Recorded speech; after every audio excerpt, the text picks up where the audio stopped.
ابا دغه دی وبه تا ته 10 واره ما ویلي ما زما پر سترګو مه راخېږه ته بیا راسې ما ته ودرېږې ما که سته خوښه لا نه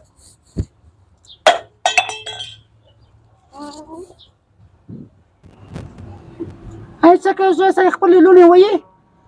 موره یو ته زما دماغ مه راخرابوه زما که لور خوښه نه وه ما له الله پاک به زوی راکړي سبا مې وارث جوړ شي یا زه په وساسم دا لور که زما خوښه هم نه ده بس صحیح ده ته له خپله لوره خلاص یې ستا لور زه ساتم زه ګرځوم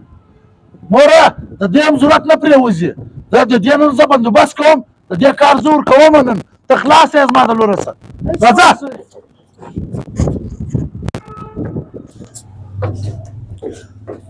راسه زویه دلته کښېنه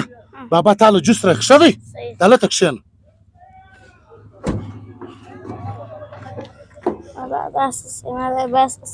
نجلۍ چانس ده یوه ګنټه کېږي څوک نشته ورسره چې ښه وسي زه بیا پورته کړم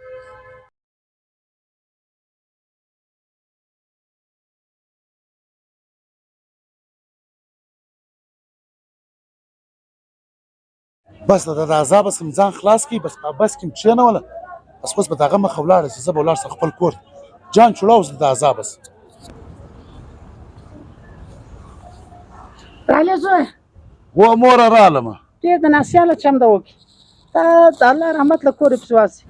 السلام علیکم وعلیکم سلام پیرک خانه څنګه عثمان خانه څنګه طبیعت څنګه دی شکر ته ښه جوړ یې الحمدلله خیر دی خیر دی عثمان خان نن مټایي در راوړې ده مټایي به وخورې او مټایي خو به وخورو په کومه خوشحالي کې ده د چیز په باره کې دې راوړې ده مټایي ولې ته نه یې خبر یا ما ته الله پاک 5مه لور راکړل 5مه لور ولې دا خو د ناولده خبره نه ده تا پر لور باندې مال مټایي راخیسې د خلک پر زامن مټایي بیشي ته پر لور مال مټایي راوړې یاره ای عثمانه څومره ساده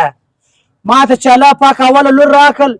زما تقدیر زما ژوند ډېر ورسره بدل سو دویمه لور الله پاک راکړل هم مې ژوند ډېر پر ترقۍ روان و درېیمه سوه څلورمه سوه 5مه څلورمه لور چې زما پیدا سوه ګسه پر اسمانو ګرځېدم دومره په ژوند کې سکون دومره په ژوند کې خوشحالي راغله اوس الله پاک ما ته 5مه لور راکړل نو کېدای شي خدای پاک زما په نصیب نور د خوشحالي زیری راوړي پر لور باندې زه دومره خوشحاله یم ولې عثمان خانه دی پریشانه ودرېدې پیرک خانه بس شی را په یاد شو زه ور په منډه ورځم واره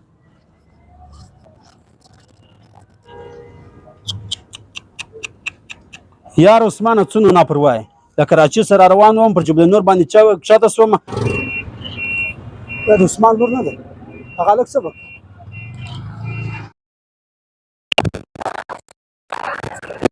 دا نجلۍ بیا دا نجلۍ زما خپله ده دا خو د عثمان لور د عثمان ستا څه دی عثمان غل خو نه یا غل نه ودره ځه زوی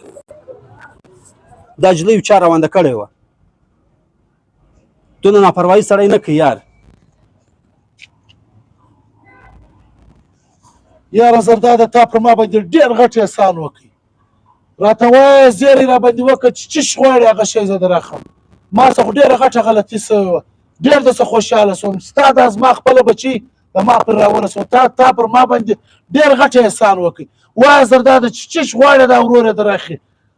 په دومره خوشحاله یم چې کسه اوس درته ګوهېدی نه سم یا عثمان خان زه یو شی نه غواړم خالي د خپل اولاد د خپلو بچیانو ما خیال ساته الله دې عزت وکړه زرداد الله دې قدر وکړه تا پر ما باندې ډېر غټ احسان کړی دا احسان به زه زندګي بر نه یاروم الله دې قدر وکړه الله دې عزت د خپلو بچیانو خیال ساته بس لاړم زه